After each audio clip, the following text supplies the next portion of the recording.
از اشتراک کنندگان میخواهم گزارش بیرکل ملل متحد درباره افغانستان را بخوانند. اکنون از خانم رضا تنبایوا خواهش میکنیم صحبت کنند. آقای رئیس، قطعنامه 2721 شورای امنیت هدف مشخص برای جامعه جهانی برای رفتار با طالبان را مشخص می سازد. This is also the objective towards which UNAMA has carried out its own activities in Afghanistan since receiving mandate for political engagement in March 2022. همچنان هدف ما این است که یوناما مأموریت خود را در افغانستان پس از تمدید شدن در مارچ 2022 ادامه دادند. من سپاسگزاری میکنم از بیرکل ملل متحد به خاطر برگزاری نشست نمایندگان ویژه در دوحه. با وجودی که طالبان در این نشست اشتراک نکرده بودند.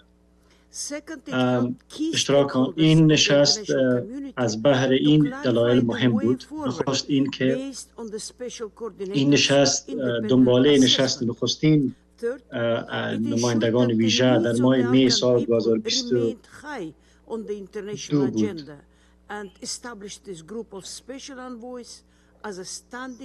دوم این که این نشست بر اساس پیشنهادهای امان کننده ویژه ملل متحد به پیش برده شد. سوم این که این نشست گماشته شدن نماینده ویژه ملل متحد برای افغانستان را بحث کرد که بر اساس قطعنامه 2721 پیشنهاد شده بود. در این نشست چهارم این که در این نشست اعضای جامعه مدنی افغانستان اشتراک کردند. در این نشست درباره نگرانی‌های وضعیت حقوق بشری و حقوق زنان در افغانستان بحث و گفتگو شد و تاکید شد که افغانستان نباید تهدیدی برای منطقه و همسایه‌ها باشد. من چون از قطر به خاطر میزبانی نشست برای دومین بار سپاسگزاری میکنم. این نخستین بار در یک سال بود که بیرکل ملل متحد 2 روز کاری خود را به خاطر رهبری نشست درباره افغانستان مصرف کرد. این یک پیام واضح به مردم افغانستان می‌دهد که نیازها و حقوقشان و وضعیتشان فراموش نمی‌شود. 2 روز دیگر تا روز جهانی زنان مانده که نیاز را به خاطر توجه به وضعیت زنان در افغانستان آشکار می‌سازد.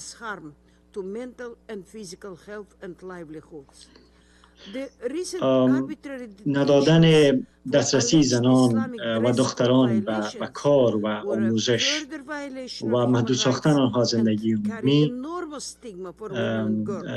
مواردی است که نگرانی‌های اعضای ملل متحد را اعضای ملل متحد از بهر این محدودیت‌ها نگرانی‌های دارند.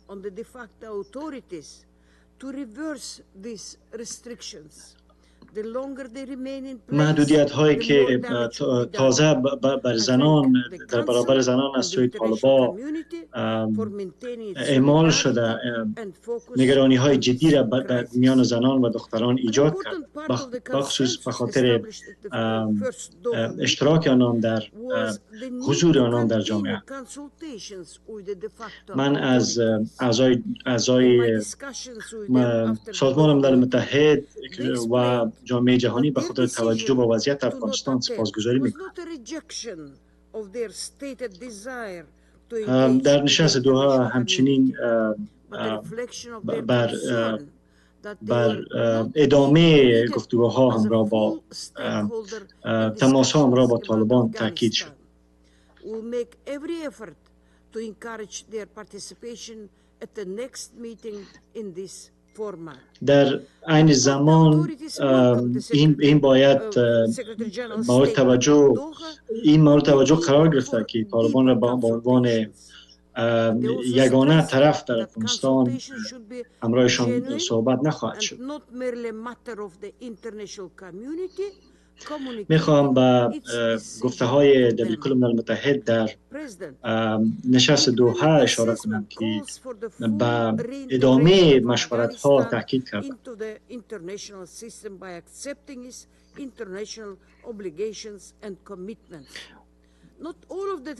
آقای رئیس ارزیابی مستقل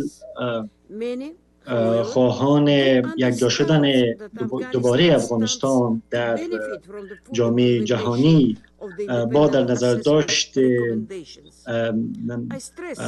تطبیق تعهدهای افغانستان در قبال جامعه جهانی اشاره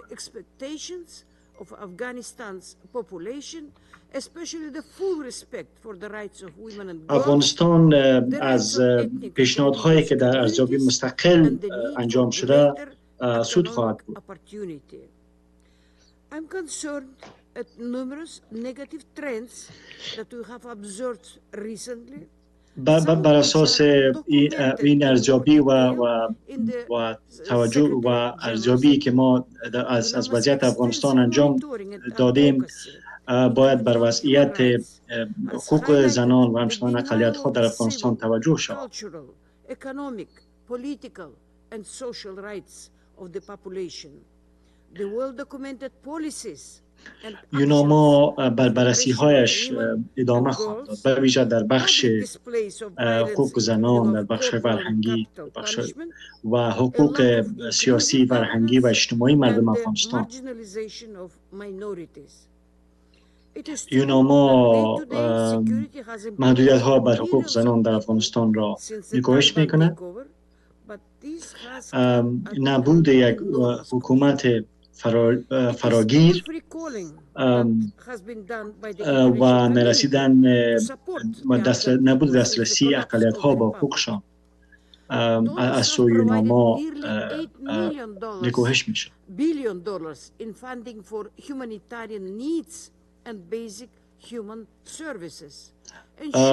پس از سقوط جمهوریت، جامعه جهانی همواره توجه کرده تا به افغانستان کمک کنند.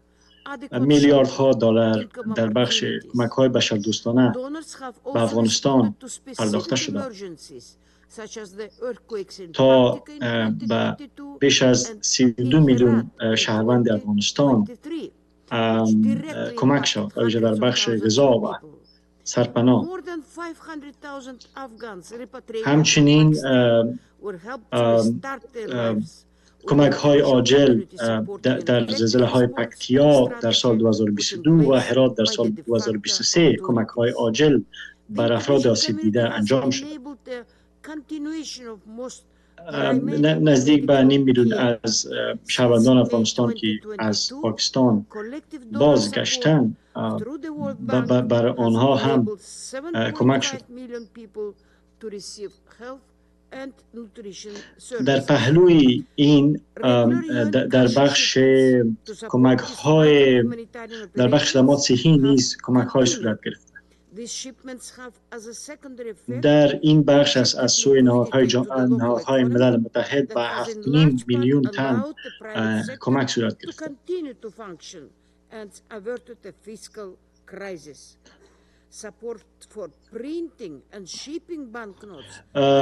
محموله های کمک های بشردوستانه که به افغانستان فرستاده میشه کمک انجام داده به خاطر کمک به وضعیت اقتصادی افغانستان و جلوگیری از بحران، یک بحران در این کشور.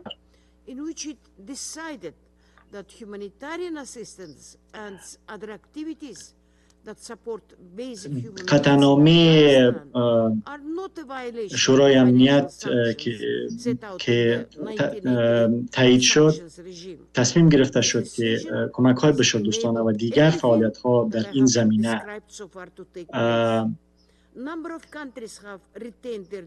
تخطی از تحریم‌های نیست که توسط جامعه جهانی و ملل متحد تطبیق میشه. شماری از کشورها دوباره حضور دیپلماتیکشان را در افغانستان آغاز کردند و با طالبان در تماس بودند و همچنان سرمایه گذاری و روابط بازرگانی را افزایش دادند.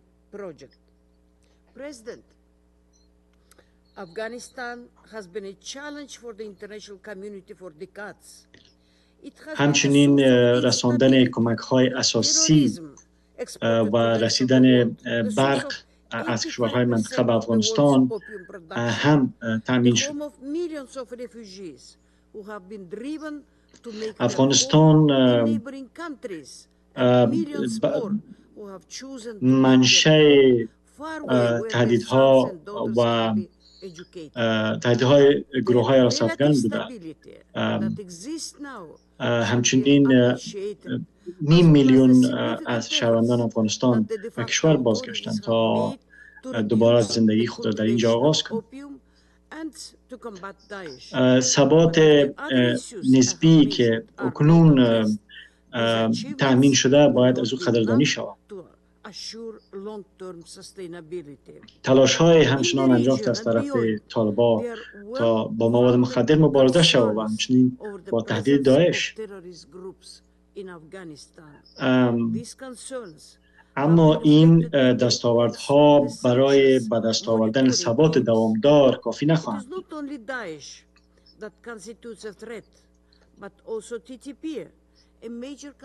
نگرانی‌های در رابطه با حضور گروه‌های حراس افغان در افغانستان وجود دارد. تنها داعش نیست که تهدید در برابر امنیت تهدید را است، همچنین گروه تحریک طالبان پاکستان هم است که تهدیدی است به ویژه به پاکستان.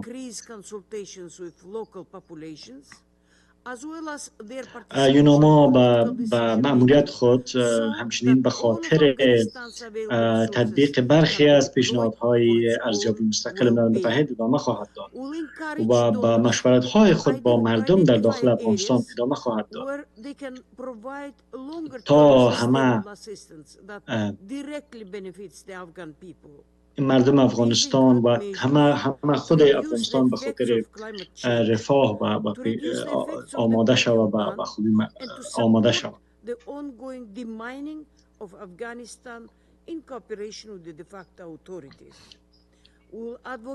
برخی از تلاش‌های دیگری هم از طرف مأموریت ملل متحد در افغانستان انجام میشه. این تلاش‌ها شامل مبارزه با تغییرات اقلیمی است، مبارزه با مواد مخدر است و تلاش‌ها به خاطر رساندن کمک‌های مستقیم بیشتر در بخش بشردوستانه ادامه دارد.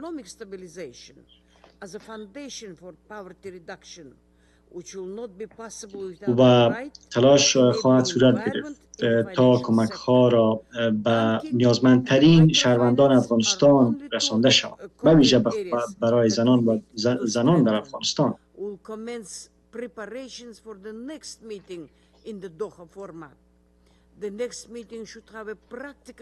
در پهلوی این بخش بانکداری و بخش مالی دو بخش مهمی هستند که می توانند در اقتصاد کشور کمک کنند و در این بخش تلاش‌های باید صورت بگیرد. امیدوار هستیم در نشست آینده ملل متحد حضور طالبان و دیگر طرف‌ها در افغانستان تأمین شود و اونا حضور داشته باشند. از آنجایی که شما مأموریت یوناما را در افغانستان تمدید می‌کنید، ما برای شما اطمینان میدهیم که مشورت های ما ادامه خواهند داشت و ما از حمایت شما سپاسگزاری میکنیم. سپاس. از خانم اوکلون بایوا به خاطر گزارششان سپاس. اوکلون از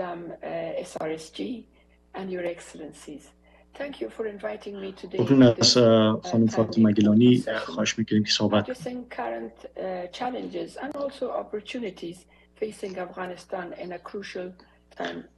سپاس آقای رئیس و از اشتراک کنندگان در این نشست.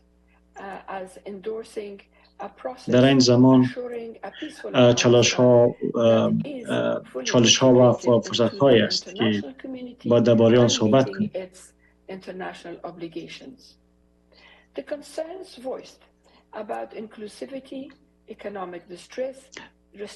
تلاش ها به خاطر کار با افغانستان با عنوان تلاش های تعریف میشن که در افغانستان صلح و ثبات بیاید و افغانستان تعهدات جهانی خود را عملی کند.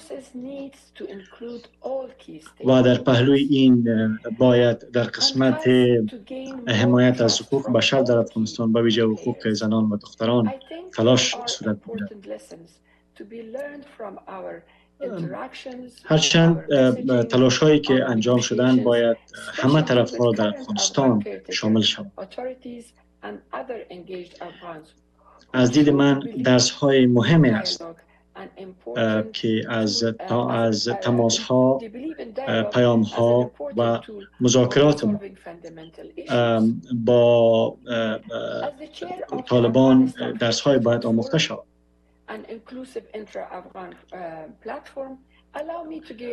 آنان اکنون باور به دیالوگ هستند به خاطر به دست آوردن به اهدافی که در نظر است.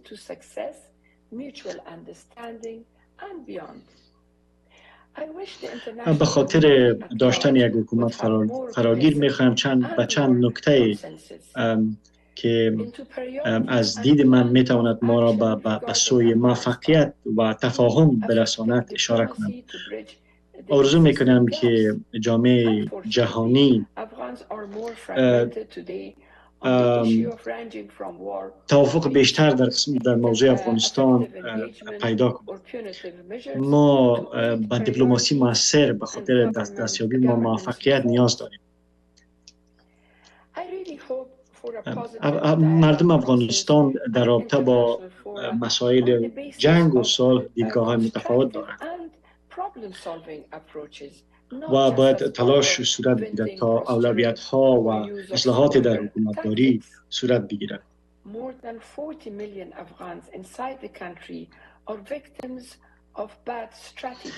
من میخواهم تاکید کنم که در نشست‌ها و گفتمان‌های جهانی باید بر تلاش‌های عملی و اقدام‌های عملی توجه شود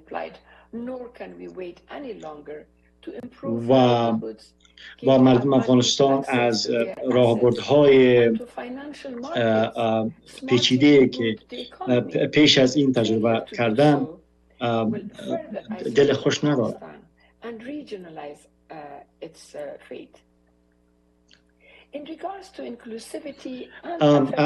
از دید من مردم افغانستان دسترسی پیدا کنند به دارایی‌هایشان و با جهان وصل شوند و از بهاشی رانده شدن نجات پیدا کنند، دور شوند. To guide the international communities, political, humanitarian, and development به خاطر برداشتن قدم‌های عملی که جامعه جهانی را بتواند از به سوی فعالیت‌های سیاسی، اقتصادی و اجتماعی سوق بدهد، نیاز است که به نیازمندی‌های اساسی مردم افغانستان و تعامل منظم توجه شود. و در پهلوی این به خاطر امنیت و ثبات دوامدار در افغانستان تلاش و جامعه جهانی و تعهداتی که در برابر افغانستان انجام داده و اونا عملی کنند. چنین تلاش ها هیچگاه نمیتواند در نبود طرفی که بیشترین وزن را در حال حاضر داره به پیش برده شود. مردم افغانستان سالها نارامی و جنگ را تجربه کرده و مردم افغانستان نظر به پیشینه‌ای که افغانستان داره یک جامعه متنوع است. ما نیاز داریم تا اجماع ملی را ایجاد کنیم تا روی موارد توافق کنیم که ریشه ناامنی، جنگ و بی‌ثباتی اجتماعی و اقتصادی در کشور است. این موارد می توانند زمان برشان رسیدگی شود که ما به اساس ارزش‌های ملی فکر کنیم و به پیش بریم. و در پهلوی از او با در نظر داشت این موارد ما میتوانیم که ثبات و عدالت اجتماعی در نیز در افغانستان تأمین کنیم. سپاس از شما.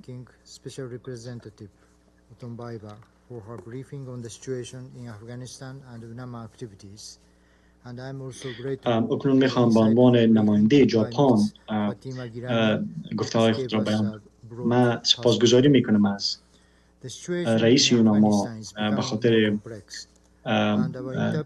گزارششان در مورد وضعیت افغانستان.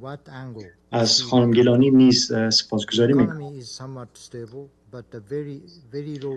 وضعیت در افغانستان بیشتر پیچیده باقی میماند.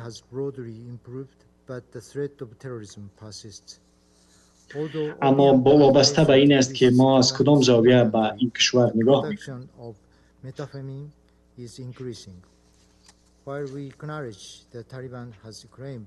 امنیت در افغانستان به گونه گسترده بهتر شده، اما خطر تروریسم هنوز هم ادامه دارد. اکنون از نماینده بریتانیا میخوایم صحبت کنیم. مانند دیگران من هم میخوایم که از بانو تنبایوا سپاسگزاری کنم و از کارمندان یوناما نیز به خاطر حمایت از مردم افغانستان سپاسگزاری میکنم. گزارش اخیر یوناما تلاش‌هایی را برملا می‌سازد که مردم افغانستان به او روبرو هستند. محدودیت‌ها در برابر زنان دختران بیشتر می‌شوند و بیش از نیمی از جامعه افغانستان، نفوس افغانستان به کمک نیاز دارد. از این رو مهم است تا ما یک جا همه به مردم افغانستان کمک کنیم. نخست اینی که جامعه جهانی باید متحد باقی بماند و در قسمت تعامل با طالبان تلاش‌های مشخص همان گونه که خانم گیلانی گفتند انجام شود.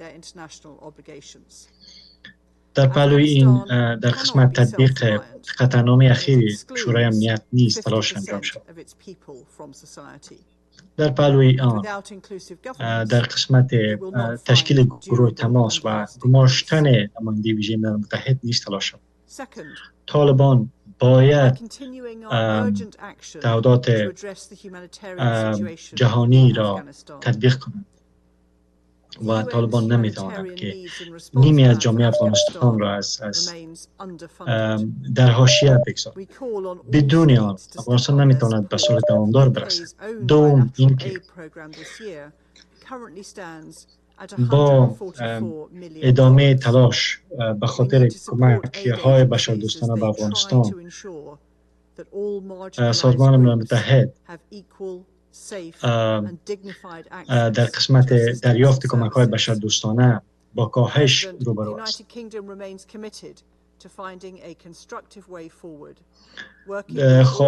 تلاش های سازمان ملل متحد برای رساندن کمک های بشر دوستانه به سراسر جهان به 144 میلیارد میرسد و این نیاز است که تمام کشورها در این قسمت همکاری کنند. بریتانیا متحد است تا در رفتن به سوی پیش و بر راه بر آینده تلاش و با مردم افغانستان می‌ایستد. تشکر.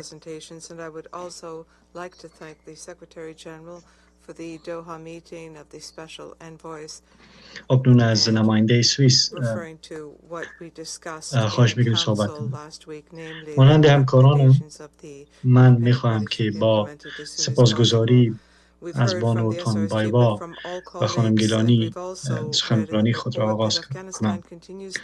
من از دبیرکل ملل متحد سپاسگزاری می‌کنم به خاطر برگزاری نشست نمایندگان ویژه در و اینکه تاکید میکنیم تا پیشنهادهای ارزیابی مستقل ملل متحد باید تطبیق شود. افغانستان با بحران‌های مختلف که توسط بحران اقتصادی و بحران حقوق بشری پیچیده‌تر میشه روبرو است، به ویژه حقوق زنان و دختران. این مهم است تا اقدام‌های عاجل به خاطر مبارزه با تغییرات اقلیمی و دیگر چالش‌هایی که افغانستان با روبرو است برداشته شود. در بخش از این تلاش‌ها یوناما به خاطر رساندن کمک‌های بشردوستانه و مردم افغانستان تلاش‌های را انجام داده است و یوناما به کار خود با جامعه با مردم محل در افغانستان با جامعه مختلف ادامه می‌دهد. بیشترین اقتصاد افغانستان به کشاورزی وابسته است. برنامه پاسخدهی سازمان ملل متحد به 3 میلیارد دلار نیاز دارد و 3 میلیارد دلار چیزی است که افغانستان نمیتواند با دسترسی به منابع کنونی او را پیدا کند و او را داشته باشد.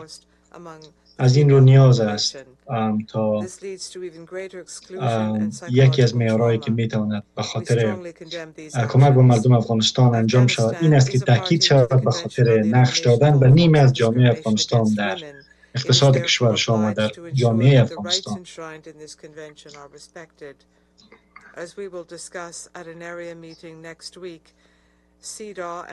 محدودیت‌های آخر در برابر زنان و دختران باعث وضعیت بد روانی میان زنان و دختران شده. تأکید میکنیم که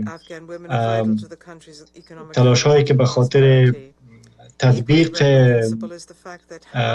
برطرف سازی محدودیت‌ها در برابر زنان و دختران انجام شدن باید تصمیم‌هایی که در این رابطه از طرف جامعه جهانی و ملل متحد انجام شده باید تطبیق شود.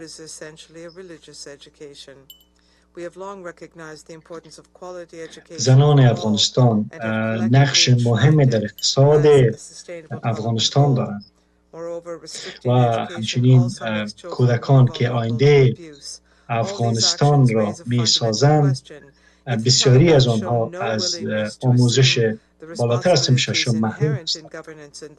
ما بر آموزش با کیفیت بر همه مردم افغانستان تأکید میکنیم.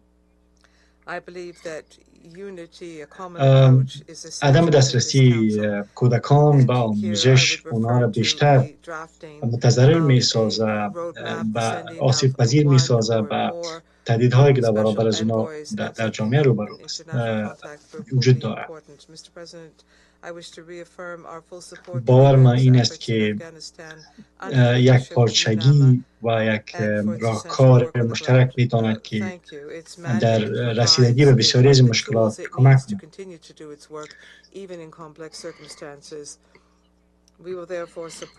و مهم است که در قسمت تشکیل گروه تماس و گمارش شدن نماینده ویژه ملل متحد تلاش صورت می‌گیرد.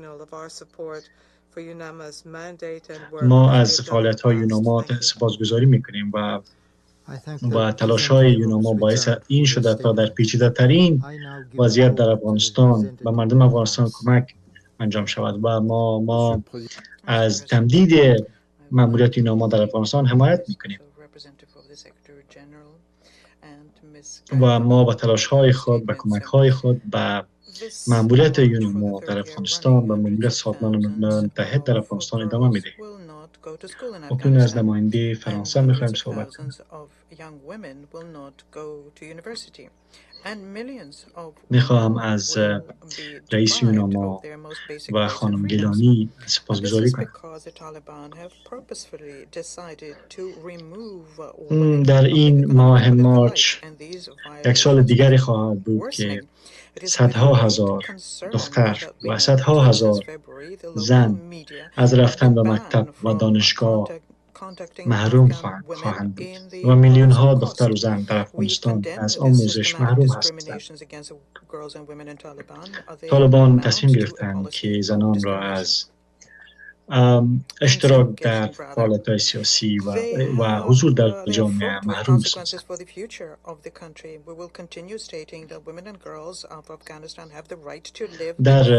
در ولایت خوست زنان از تماس گرفتن با رسانه‌ها ممنوع شدند. این بخش از تلاش‌های طالبان است که تبعیض در برابر زنان و دختران است.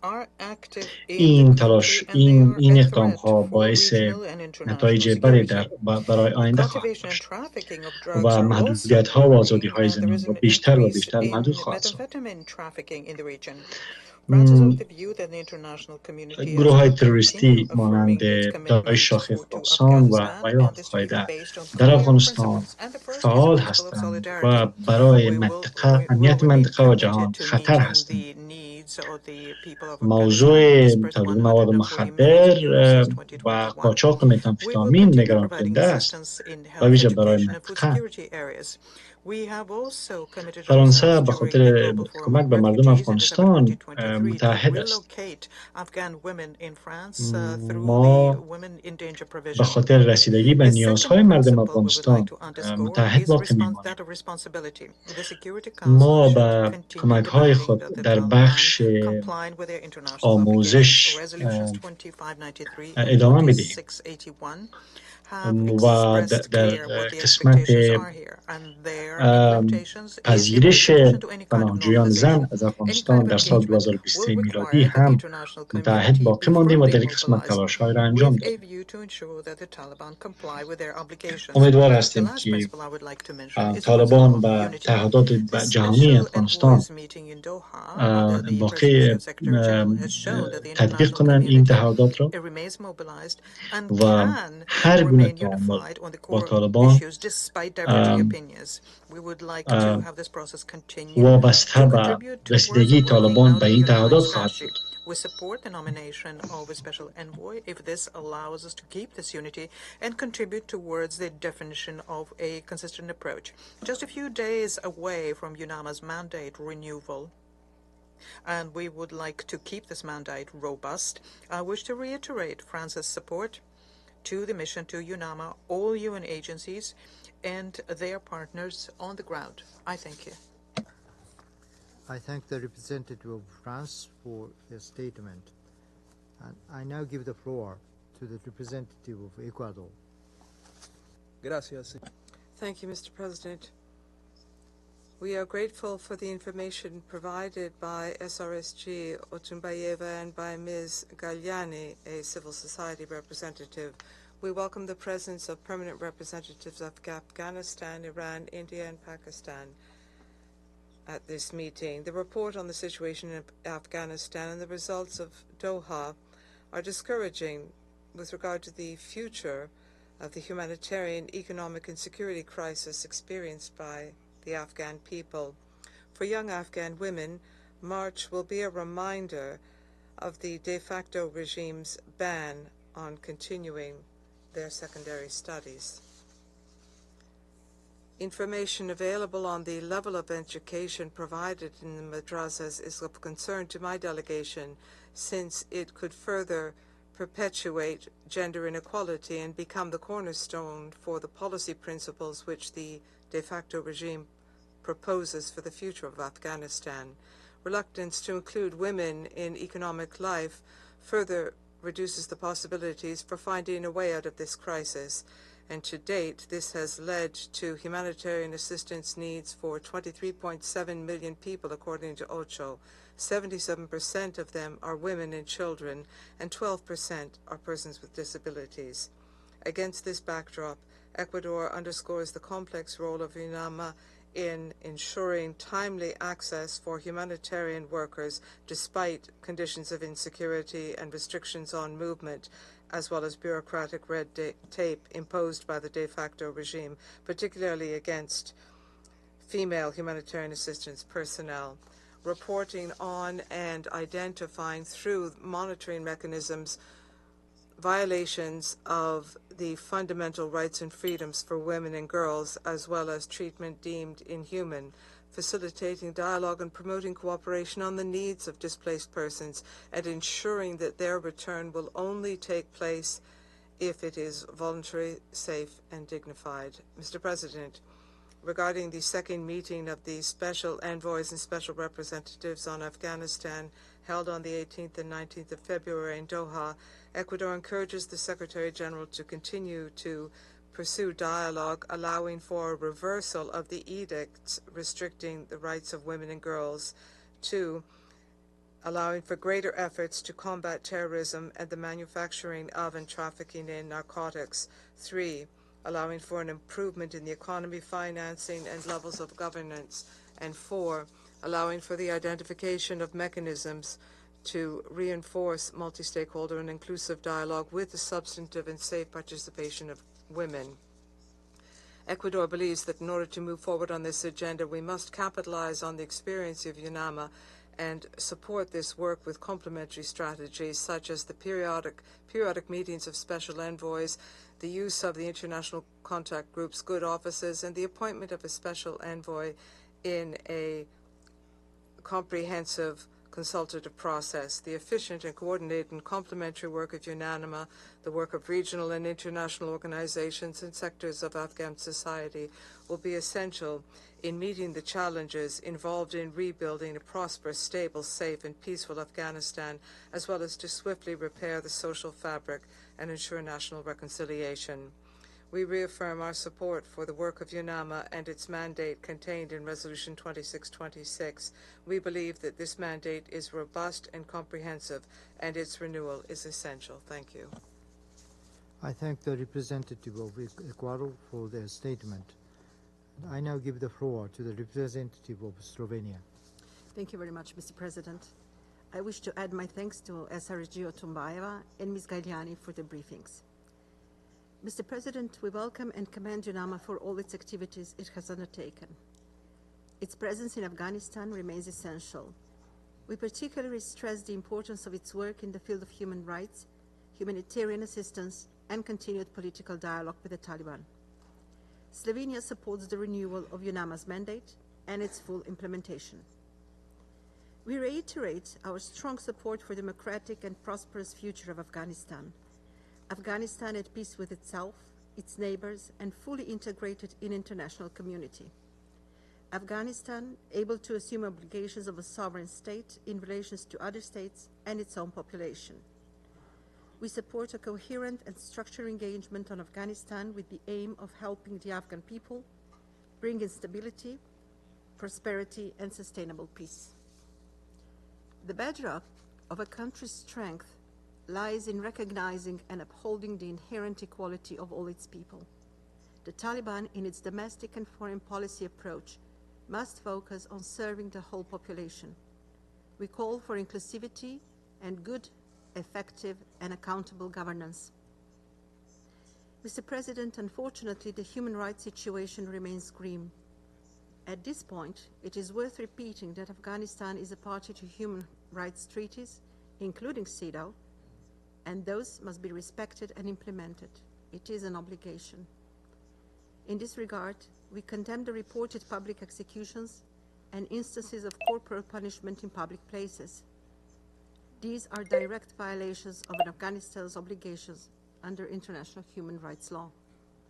Further on, we are concerned about the continued extrajudicial killings, arbitrary arrests, and systematic restrictions on the activities of human rights defenders and journalists.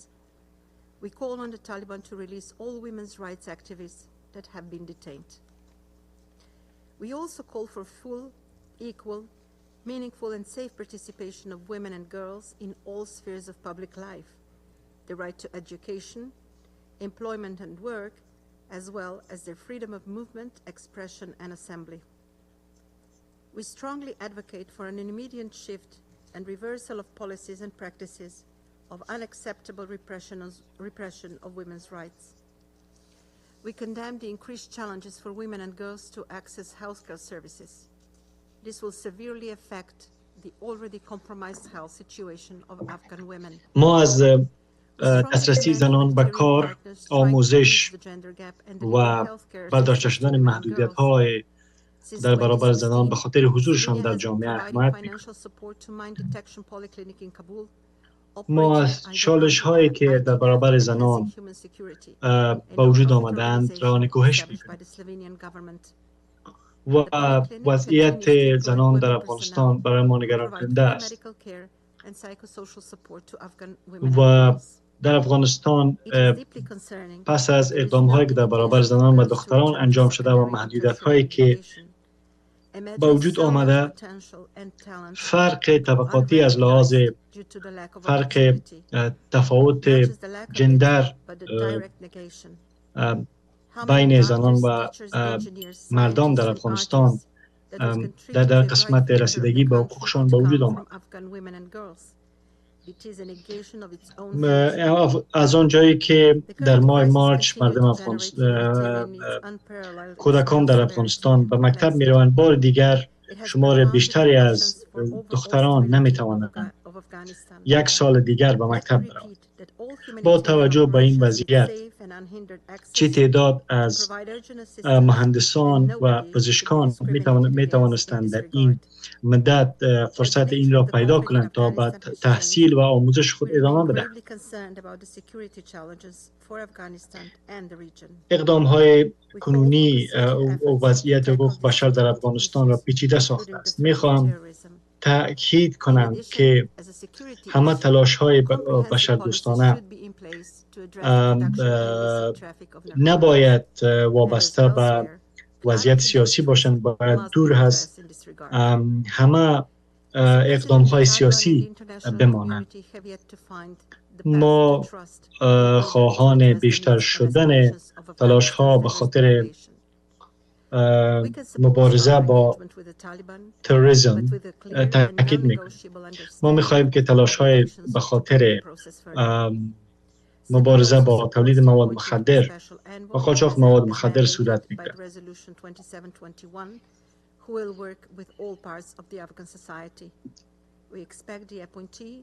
طالبان به خاطر به دست آوردن اطمینان جامعه جهانی برای رسیدگی به حقوق مردم این کشور هنوز تلاش‌های را انجام نداد.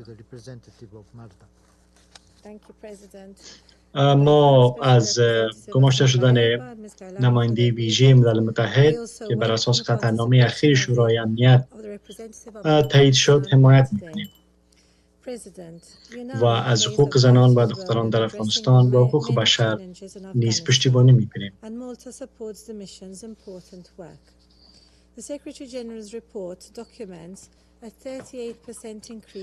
از خانم اوتنبایوا و خانم گیلانی سپاسگزاری میکنم.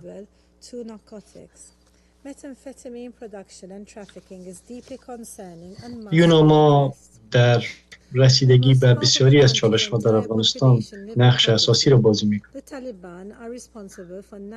گزارش دبیرکل ملل متحد افزایش نشان می‌دهد که رویدادهای امنیتی در این کشور افزایش یافته. این که بیشتر از این رویدادها به مبارزه با مواد مخدر ارتباط دارد و این یک موضوع نگران کننده است. افزایش محدودیت‌ها در برابر زنان و دختران، بازداشت کارمندان ملل متحد، همه مواردی هستند که نگران کننده است.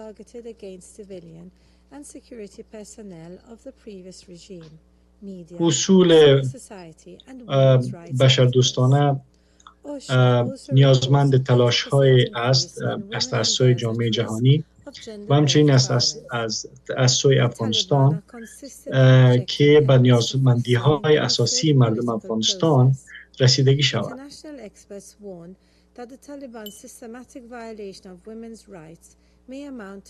در این گزارش همچنان از آسیب رسیدن و بازداشت‌ها به مقام‌های حکومت پیشین و همچنین خبرنگاران و فعالان اشاره شده است.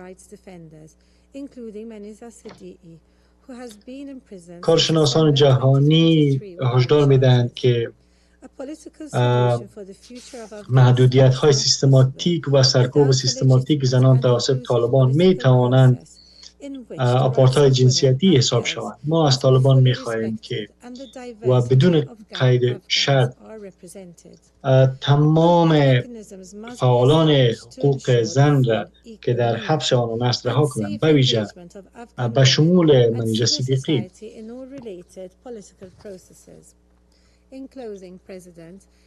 رسیدگی به وضعیت افغانستان در نبود یک روند سیاسی فراگیر ممکن نیست. مکانیزم‌های مشخص باید تطبیق شوند تا به وضعیت زنان در افغانستان رسیدگی شود و زنان نیز در آینده کشورشان نقش داشته باشند. ما از مأموریت یوناما در افغانستان حمایت میکنیم.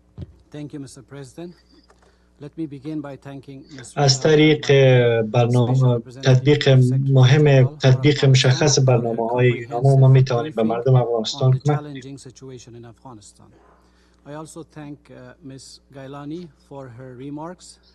اکنون از نماینده افغانستان میخواهیم که صحبت کنیم.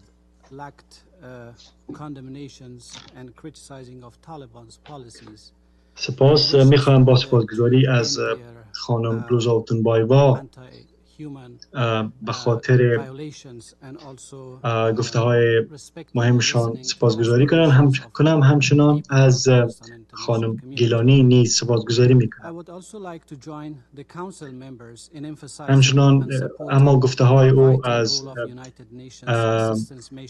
در گفته های او نکوهش اقدام های طالبان موجود نبود،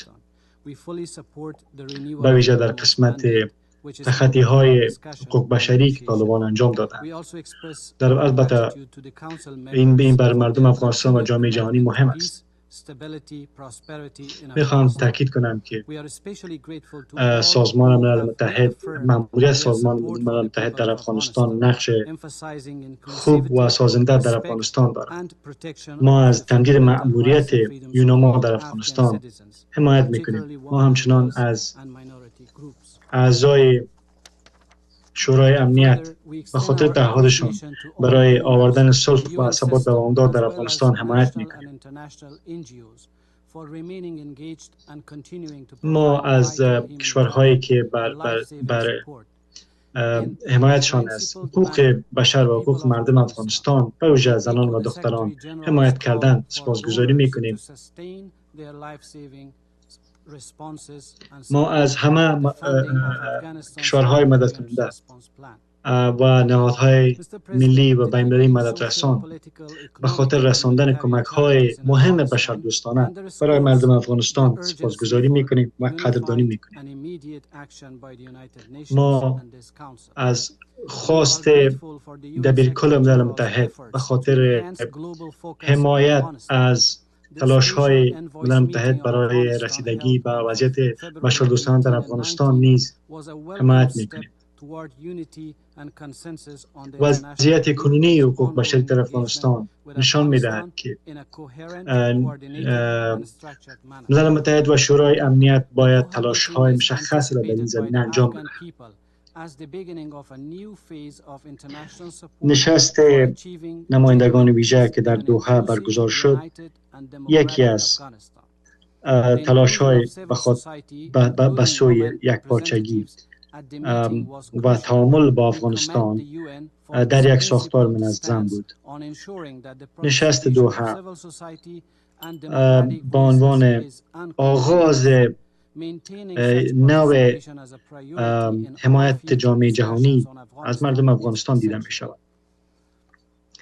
شمولیت جامعه مدنی به شمول نمایندگان زنان بسیار در این نشست بسیار مهم بود. ما از ملل متحد به خاطر این موقف سپاسگزاری میکنیم.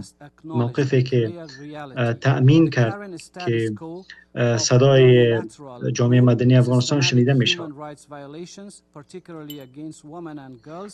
ما امیدوار هستیم که گفتگوها در نشست‌های آینده به یک راهکار بپیوندد که خواست دائمی مردم افغانستان است و این راهکار باید بنا بر واقعیت‌های عینی در جامعه افغانستان باشد و موضوعات همچون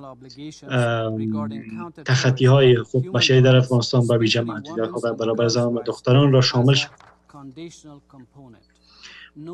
اقدام هایی که بر ضد ارزش های جمعی مردم افغانستان و جامعه جهانی است. هر گونه تعامل با طالبان باید وابسته به تطبیق تعهدات افغانستان در برابر جامعه جهانی باشد. هیچ گونه در برابر اقدام‌های طالبان و راهکارهای آنها در برابر زنان هیچ نوع نرمی نباید نشان داده شود.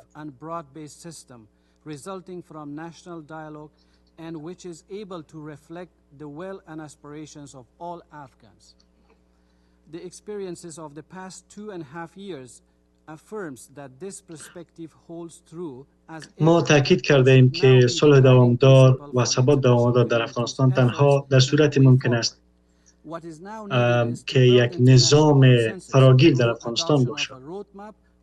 نظامی که بتواند خواست و امیدهای همه مردم افغانستان را برآورده بسازد.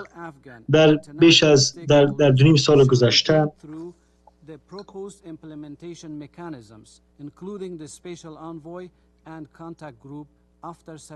چیزی که اکنون نیاز است این است که اجماع جامعه جهانی را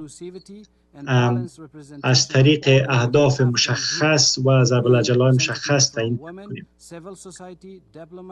همه طرف‌ها در جامعه جهانی باید به خاطر مکانیزم‌های تطبیق چنین یک هدف آغاز کنند که از او اهداف ایجاد گروه تماس و گماشته شدن نماینده ویژه ملل متحد است. در این تلاش ها باید از همه طرف ها در افغانستان شامل باشند به شمول زنان و جامعه جهانی. طالبان تنها یک طرف داخلی افغانستان هستند و نمیتوانند و از مردم افغانستان نمایندگی نمیکنند. ما از پیشنهاد گماشتن نماینده ویژه ملل متحد برای افغانستان بر اساس قطعنامه اخیر شورای امنیت حمایت میکنیم. این نماینده در به دست آوردن تعامل بیشتر و موثرتر جامعه جهانی را با افغانستان نقش مهمی را بازی خواهد کرد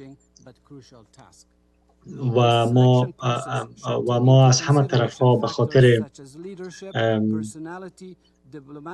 تأمین به خاطر به دست آوردن یک وضعیت در افغانستان و افغانستانی که تهدیدی برای جامعه جهانی نیست و از سوی جامعه جهانی قابل اعتماد است حمایت می‌کنیم.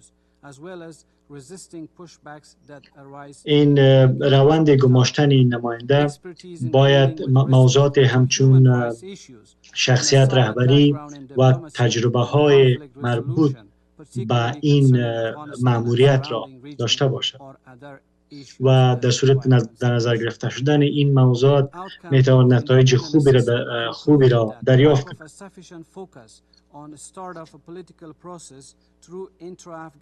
تجربه به ویژه در بخش موضوعات حقوق زنان و در حل منازعات و در قسمت دیپلماسی و فهم از منطقه موضوعات دیگری است که باید در قسمت گماشته شدن نماینده ویژه ملل متحد در نظر گرفته شود.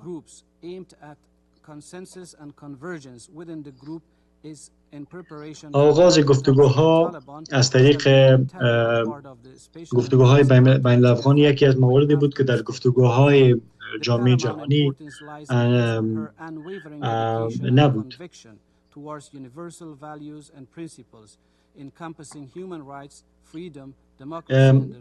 همچنین ما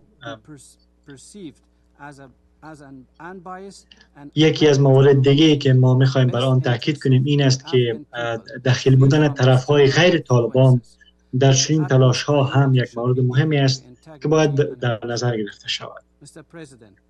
We thank the UN Secretary General for his report and the emphasis on the importance of نماینده ویژه quality education for girls in Afghanistan. باید همچون یک طرف یک شخص بی‌طرف و دور از تاثیرهای بیرونی باشد و باید به حقوق بشر و حقوق زنان و دختران در افغانستان احترام داشته باشد. ما بر حمایت بر تأمین آموزش با کیفیت به دختران و پسران در افغانستان حمایت و همچنان از حمایت این سازمان ملل متحد به پناهجویان افغانستان نیز سپاسگزاری میکنیم. همچنان ما نگرانی های از اقدام های آخر از طرف طالبان با ویژه محدودیت های تازه و بازداشت های زنان و فعالان و خبرنگاران نگران هستیم که در گزارش نیز در این باره یادآوری شده و همچنین در این گزارش از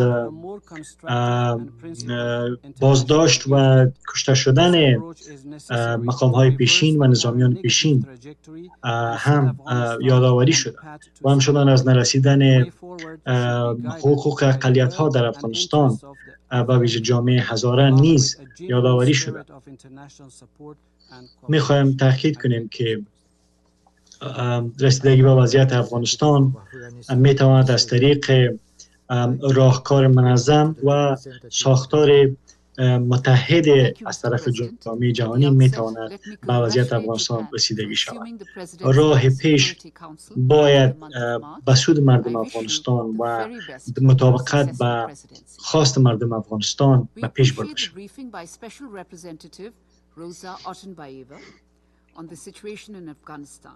We've also listened carefully to the remarks by the civil society briefer. Mr. President, as you know, India is a contiguous میخوایم از ژاپن به ژاپن به خاطر به دست آوردن ریاست این نشست تبریک بگویم. ما از گفته‌های روزا اوتونبایبا سپاسگزاری میکنیم. همچنین ما به گفته‌های نماینده جامعه مدنی نیز گوش کردیم. همان گونه که میدانید هند رابطه طولانی مردم با مردم و کشور با کشور با افغانستان دارد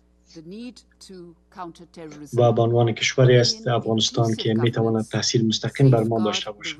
از این رو ما میخواهیم که در افغانستان صلح و ثبات و امنیت دوامدار با ثبات تامین شود.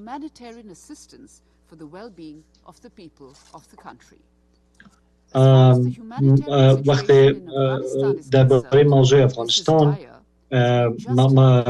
موقف هند در مطابقت با اکثر کشورهای جامعه جهانی است و این شامل تامین حقوق زنان و اقلیت‌ها، مبارزه با مواد مخدر، ادامه تلاش‌های کمک‌های بشردوستانه می‌شود.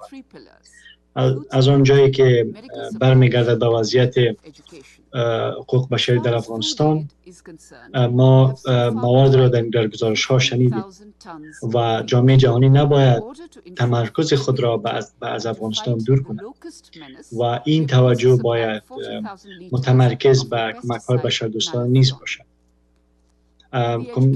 کمک‌های هند در 3 بخش متمرکز بوده است. در قسمت آموزش، امنیت غذایی. تا حال ما 50,000 تن گندم به افغانستان کمک کرده. در پهلوی ما کمک‌های به خاطر زدودن ملخ‌ها در کشتزارهای افغانستان نیز کمک کرده. ما همچنین فرصت‌هایی را به خاطر آموزش از راه دور به بیش از 1,000 دانش آموز افغانستان فراهم کرده ایم که 300 تن آن دختران بودند. همچنین ما در بخش صحی نیز کمک‌های انجام داده ایم به خاطر به شفاخانه‌های مختلف در افغانستان و ما همچنین در تلاش‌های اداره مبارزه با مواد مخدر سازمان ملل متحد نیز سهم گرفتیم به خاطر مبارزه با مواد مخدر و تأسیس مرکزهای تداوی معتادین مواد مخدر در افغانستان و مهم از همه کمک‌های بشردوستانه ما برای کمک به مردم افغانستان و به سود مردم افغانستان ادامه خواهد داشت. ما از قطر به خاطر میزبانی دومین نشست نمایندگان ویژه درباره افغانستان حمایت میکنیم، سپاسگزاری میکنیم. هند فعالانه در این نشست سهم گرفت و از پیشنهادهای ارزیابی مستقل ملل متحد به شمول گماشته شدن نماینده ویژه برای افغانستان حمایت میکنند. همچنان درباره این که جامعه جهانی باید روی این موارد به صورت جامع و با یک پارچگی پیش برود، هند نیز در این قسمت میخواهد که این تلاش ها را حمایت کند.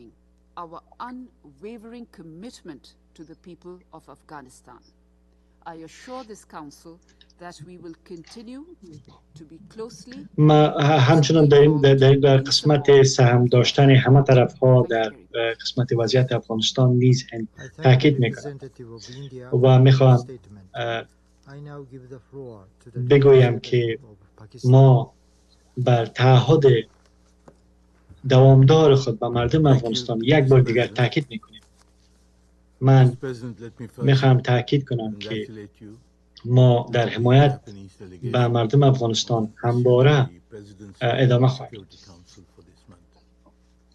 I would like to express my gratitude also to Special Representative of the Secretary General and Head of UNAMA, Ms. Rosa Otunbayeva, for her insightful briefing. We express our appreciation for in a very difficult situation. رهبری این نشست ها و ریاست شورای امنیت. میخوام از نماینده ویژه و رئیس یوناما خانم اوتونبایوا سپاسگزاری کنم.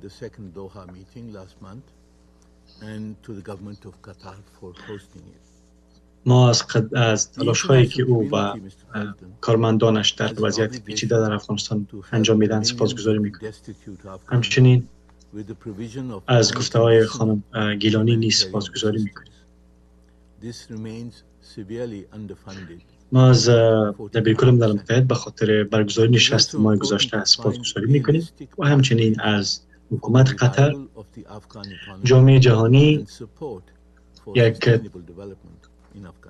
تعهد دارد که باید به میلیون ها مردم افغانستان در قسمت رساندن کمک های بشردوستانه کمک کند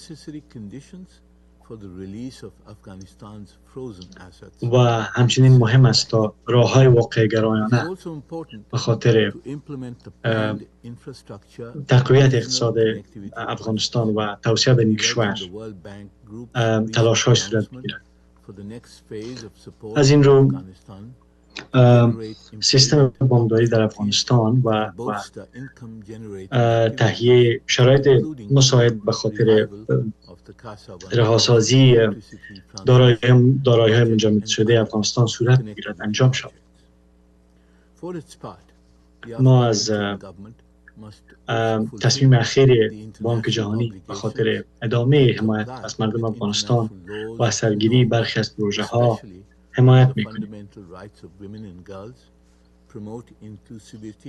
که یکی از این تلاش ها از سرگیری پروژه کاسا و دیگر پروژه های وصل و اتصال است.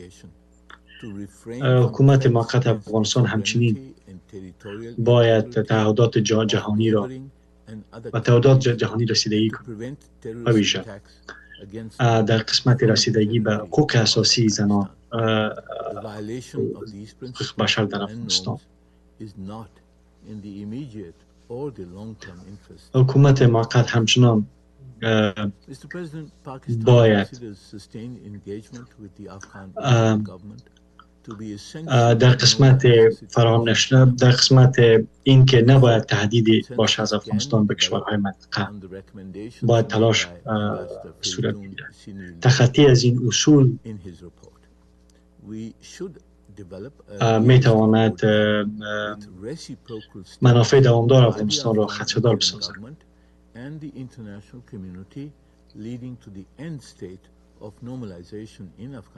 ما امیدوار هستیم که اجماع بتواند در قسمت پیشنهاد آقای سینیرلی اوغلو به وجود بیاید. ما خواهان ترسیم یک نقشه راه واقع گرایانه در قبال افغانستان هستیم تا بتواند از یک طریق واقع گرایانه در قسمت عادی سازی روابط با افغانستان کمک کند. نشست دوحه یک فرصت از دست رفته به خاطر برای طالبان بود، به خاطر تعامل با جامعه جهانی.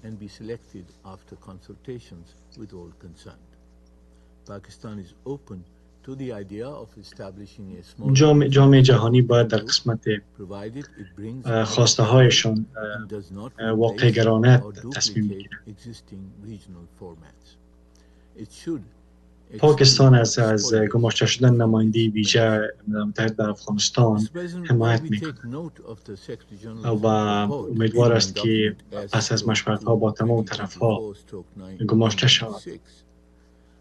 و همچنین پاکستان طرفدار تشکیل گروه تماس است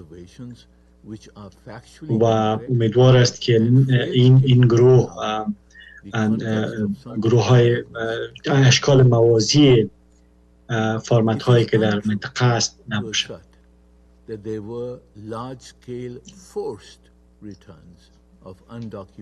میخوام بگویم که ناامیدی خود را و نارضایتی خود را در قسمت برخی از مواردی که در گزارش ها و گفته های اخیر گفته شده ابراز کنیم.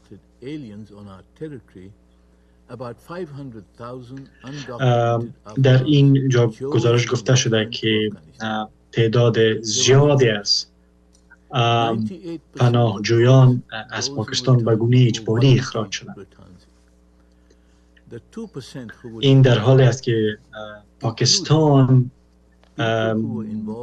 تلاش های خود را به خاطر اخراج افراد بی‌مدرک اعلام کرد و این تلاش ها بخشی از کارهای بود، اقدامهای بود به خاطر نگرانی‌های امنیتی در این کشور و اینها به گونه اجباری اخراج نشدند.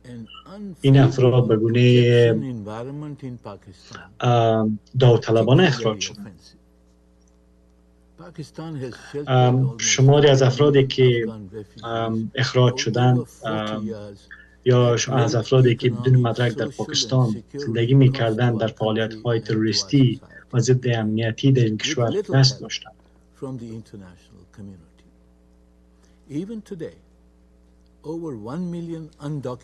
برای میخوام بگویم که پاکستان با 5 میلیون پناهجوی افغانستان سالها و دهه‌ها هست که از اونا پناه دادند و بسیار کم از سوی جامعه جهانی در این قسمت کمک دریافت کرد. در حال حاضر نیز بیش از 1 میلیون مهاجر بی مدرک افغانستان در پاکستان حضور دارند.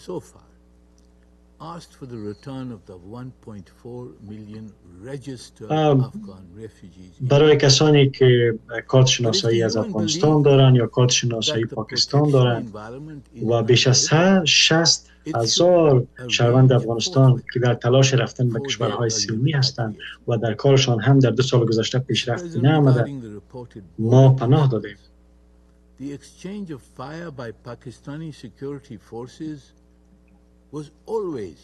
ما در قسمت اخراج 1.4 میلیون مهاجر با مدرک افغانستان اقدامی نکردیم.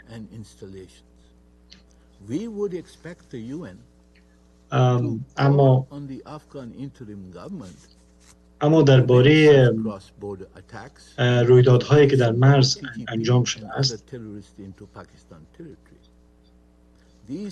همواره تلاش‌های اقدام‌های سربازان ما در برابر افراد TTP و دیگر گروه‌ها بودند. ما از ملل متحد می‌خواهیم تا از افغانستان، از حکومت افغانستان بخواهد تا به این گونه اقدام‌ها پایان بدهد و در برابر گروه‌های مثل TTP در داخل خاک افغانستان اقدام کند. این دیگر گروه‌هایی که در افغانستان وجود دارند داعش، القاعده است و به ویژه TTP و دیگر شاخه‌های که مسئول حمله‌های دوامدار در داخل پاکستان هستند که باعث تلفات غیرنظامیان نیز شده است و این ناکامی حکومت را نشان می‌دهد که نتوانسته قلمرو خود را حفاظت کند از حضور و فعالیت‌های این گروه‌ها. ملل متحد باید بررسی را اجرا کند تا ببیند که TTP یا تحریک طالبان پاکستان چگونه میتواند به منابع و سلاح‌ها و فعالیت‌ها و سلاح‌ها دسترسی پیدا کند و فعالیت‌ها در افغانستان ادامه بدهد.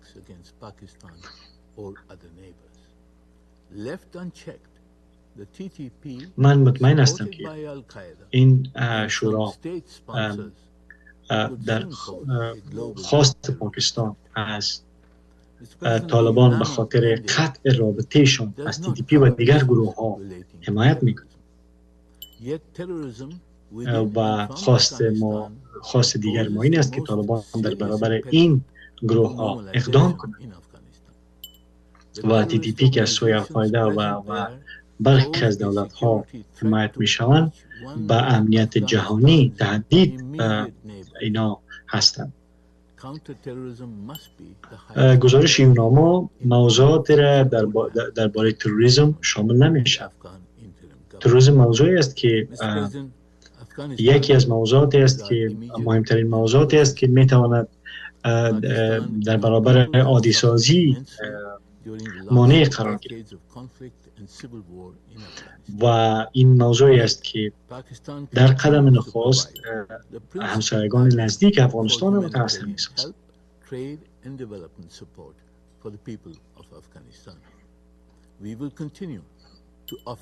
افغانستان نزدیکترین همسایه است. پاکستان و مردم آن در 4 دهه گذشته رنج بیشتری از جنگ داخل در افغانستان دیدند. باز هم پاکستان تلاش‌هایی را به خاطر رساندن کمک‌های بشردوستانه به افغانستان ادامه می‌دهد. ما به ادامه این تلاش‌ها متحد هستیم. صلح و ثبات و امنیت در افغانستان برای پاکستان مهم است. سپاس.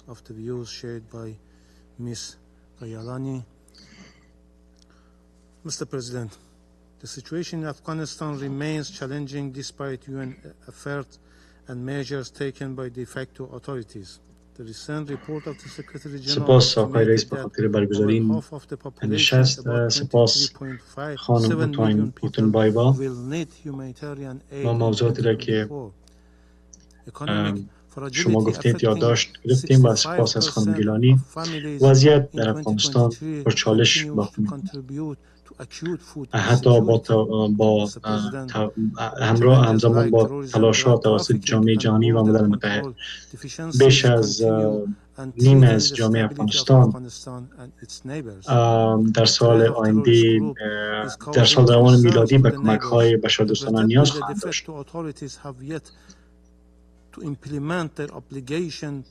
65% از خانواده‌ها به کمک‌های فوری همچنان نیاز دارند.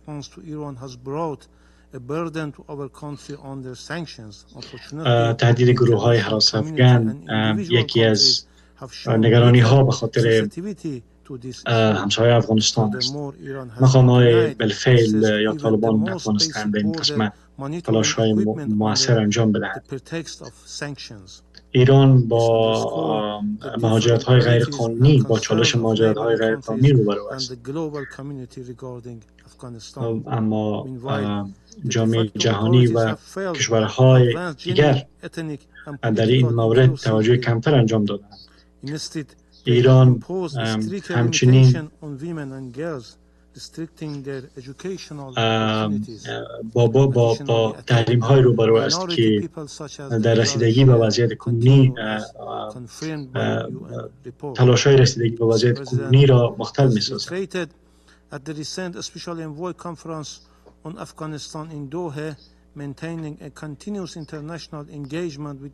طالبان بجای این که یک ساختار فراگیر سیاسی بسازند بر اقداماتشان در برابر محدود ساختن حقوق زنان ادامه دادند و همچنان در حفاظت از اقلیت‌ها در افغانستان نتوانستند تلاش‌های مؤثر انجام بدهند. نیاز است تا طالبان با برخی از چالش‌ها و رسیدگی به وضعیت کنونی در افغانستان اقدام کنند. از جامعه جهانی نیاز است تا با یک ساختار منظم و یک پارچه به چنین وضعیت رسیدگی بکنند و به ویژه در تمام ابتکاراتی که در نظر گرفته می شود باید نگرانی کشورهای منطقه و همسایه افغانستان در نظر گرفته شود. ایران خواهان ایجاد یک حکومت مشروع در افغانستان است، مبارزه با مواد مخدر در افغانستان است، جلوگیری از مهاجرت‌های غیرقانونی در افغانستان و جلوگیری از و مبارزه با مواد مخدر در افغانستان است. این موارد مهمی است که اساس تعامل با مقامات بالفعل در افغانستان را می‌سازد.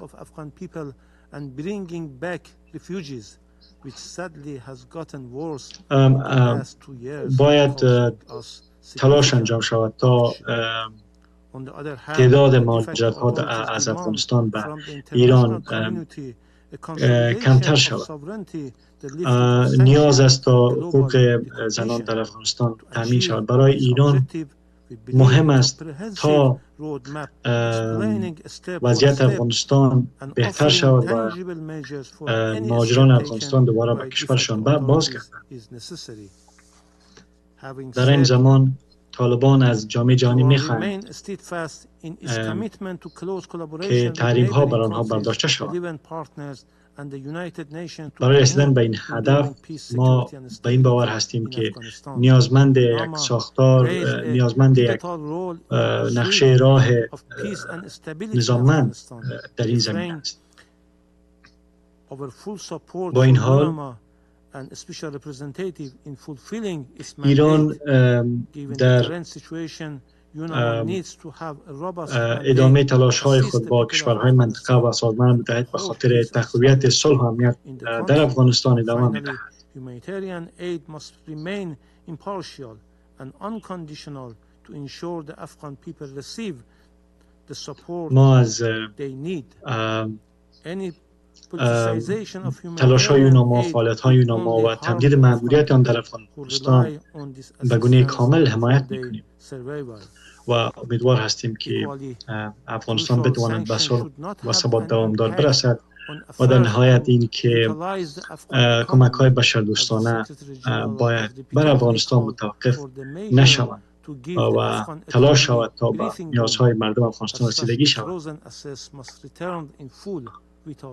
و اگر این کمک ها کاهش پیدا کند تنها مردم افغانستان، تنها آن مردم در افغانستان آسیب خواهند دید که به کمک های اساسی برای رسیدگی به نیازهای اساسیشان نیاز دارند. میخوام یک بار دیگر خواهش کنم که دارایی های منجمد شده افغانستان باید به افغانستان بازگردانده شود. سپاس.